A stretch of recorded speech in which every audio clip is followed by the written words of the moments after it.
Fala pessoal, tava aqui só preparando um quadro, porque agora eu quero conversar um pouquinho com vocês, de maneira bem, assim, geralzona, né? Mas queria passar com vocês sobre essa parte do hipotiroidismo e do hipertiroidismo, tá? Eu queria começar abrangendo essa parte aqui do quadro clínico e depois falar um pouquinho das manifestações laboratoriais, né? Quando a gente vai fazer os exames, comentar isso aqui de maneira bem geralzona, mas que acredito que possa ajudar vocês agora e também mais pra frente, tá bom? Então vamos aqui lá. Vamos lá, né? Hipotiroidismo, eu quero que vocês saibam o nome em si. Avaliando é uma baixa, uma redução da atividade da glândula tireoide. A atividade da glândula tireoide que consiste, no que a gente acabou de ver, na síntese e secreção de hormônios daquela glândula. Depois a gente vai entender um pouco melhor sobre hipotiroidismo primário, secundário, terciário. O que é isso, Pedro? Me ajudar a me localizar. Já comento isso com vocês. Mas antes vamos falar só do quadro clínico, tá bom? E quando a gente está falando da palavra aqui do hipertiroidismo, a gente tem um aumento da atividade da glândula tireoide. Atividade que consiste, reforçando mais uma vez, né? Que a gente acabou de ver, na própria síntese de hormônios ali tireoidianos e na secreção daqueles hormônios para o organismo. Então aqui comentado o quadro clínico. Eu vou comentar de maneira bem geralzona, tá? Depois vocês podem ler um pouco mais calma, até a parte do Guy, tá bem legal aí na descrição vocês encontram a referência. Vou comentar de maneira bem geralzona do quadro clínico. E para isso, pessoal, eu vou usar uma tática de memorização. E aqui, como é uma aula mais focal, né, assim, mais focada, eu não vou conseguir entrar muito nos fundamentos dessa tática, mas eu preciso que vocês confiem em mim, né? Entendam o seguinte, geralmente, para você decorar alguma coisa, o que geralmente é interessante vocês saberem do próprio processo, né? Geralmente a gente decora uma coisa e uma coisa leva a outra que está conectada. O que eu quero dizer? Você já esqueceu o nome de uma pessoa conversando com um amigo e ele perguntou para vocês assim: fala pelo menos a primeira letra do nome, né, para ver se eu lembro? Porque com a primeira letra ele consegue associar com outras informações. Então, quando você decora uma informação, essa informação serve para levar a várias outras, tá bom? Então, como se fosse aqui o braço, uma informação aqui do braço leva a vários dedos, várias outras informações. Por que eu estou comentando tudo isso? Para falar aqui do quadro clínico. Onde é que tu quer chegar, Pedro? Lembra que eu pedi para vocês guardarem de coração? Foi por isso que vocês pediram, ele de cor, né? Justamente o quê? Aquela parte de que T3 e T4, hormônios tireoidianos, fazem o quê? Aumento da atividade metabólica celular. Lembra que eu pedi para vocês guardarem isso no coração? Por que eu falei isso? Porque vamos entender agora o seguinte. A partir dessa informação aqui que nós guardamos ali decoradas mesmo, de cor, de coração, a gente vai ter o quê? Uma facilidade de entender o quadro clínico dessa patologia. Vai ter alguns pormenores assim que vão ser mais específicos, que podem assim gerar um pouco mais assim de... vai ter que decorar de outras maneiras, mas com isso aqui a gente já consegue avançar com muita facilidade e precisão. Por quê?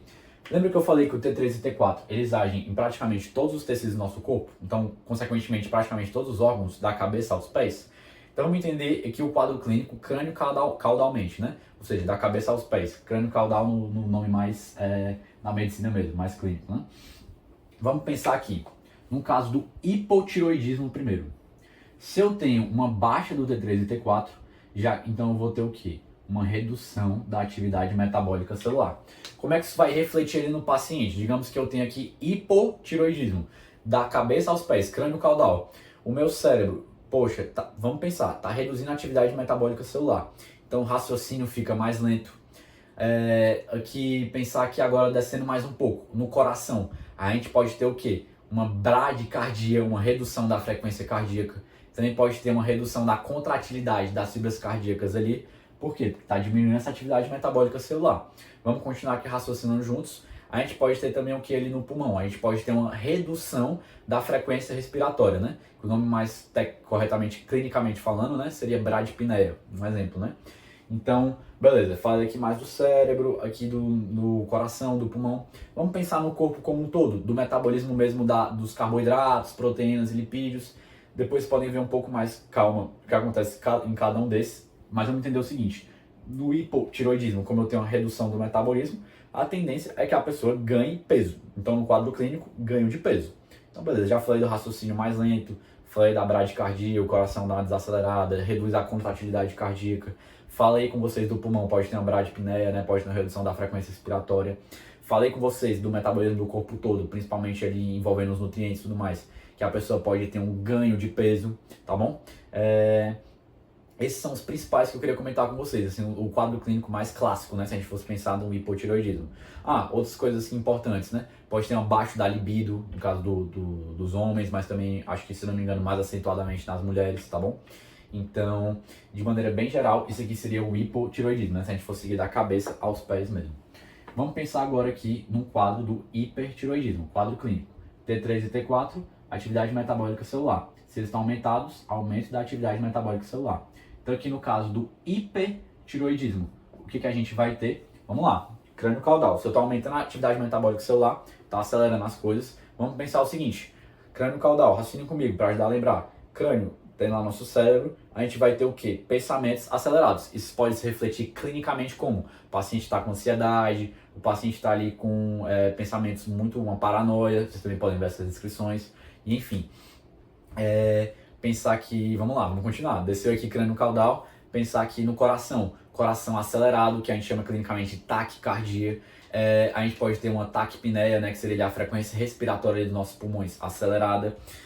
Vamos continuar seguindo aqui, pensando agora no corpo como um todo, no metabolismo geral. A gente pode ter uma perda de peso, tá bom? Então, esses são os sintomas assim, mais clássicos, assim, de maneira bem geral, usando do hipertireoidismo que eu queria falar com vocês. Outros pontos para a gente fechar o quadro clínico. Uma coisa que eu não falei aqui do hipo, eu vou reforçar aqui. No hipo, a gente também pode ter o quê? Uma sonolência muito grande. Pensa ali, o metabolismo está baixo, a pessoa está super sonolenta e tudo mais. E no hipertireoidismo, a pessoa está cansada. Cansada por quê? Porque o metabolismo está muito acelerado, ou seja, está gastando energia, a pessoa tem aquele cansaço. Mas ela não vai ter muito sono, o sono fica mais atrapalhado, porque ela está muito acelerada, tá? Então esse aqui é um outro ponto que eu queria comentar. E para fechar o quadro clínico, trazer duas faces. Geralmente o clínico, geralmente os clínicos mais habilidosos, têm mais experiência, já viram várias vezes, eles conseguem reconhecer o paciente, já intuir que ele tem um quadro tireoidiano assim, é possível, né? Só pela face do indivíduo, que eu acho que já devem ter visto aí na semiologia, mas só relembrando. No hipotireoidismo, a face mixedematosa, que tem aquele aspecto de infiltrado na aparência da pessoa, a cara fica mais infiltrada das pessoas. E no hipertireoidismo, uma face que geralmente é citada é a face base-dalviana. Então, de quadro clínico, eu só queria dar uma pincelada geral nisso aqui com vocês, tá bom? E lembrar o seguinte também, que uma das principais etiologias de hipotireoidismo, quando a gente fala, seria o quê? Hipotireoidismo. Depois vamos ver mais pra frente, mas já adianta aqui e ressalto com vocês. Uma das principais etiologias é a tireoidite de Hashimoto. Depois não vou estudar essas patologias, mas estou pontuando aqui só a título de curiosidade também. E do hipertireoidismo, a doença de Graves, né? Que é a principal doença que gera essa face aqui, que é aquela doença que a gente vai ver justamente na face também, aquela exoftalmia, a pessoa foi com os olhos esbugalhados, né? É isso que significa o termo exoftalmia, enfim. Então, pontuando aqui essas principais etiologias de cada, a faces e o quadro clínico sintomas gerais, que vocês conseguem destrinchar partindo desse ponto aqui, da atividade metabólica celular, que vai ajudar vocês a lembrar, tá?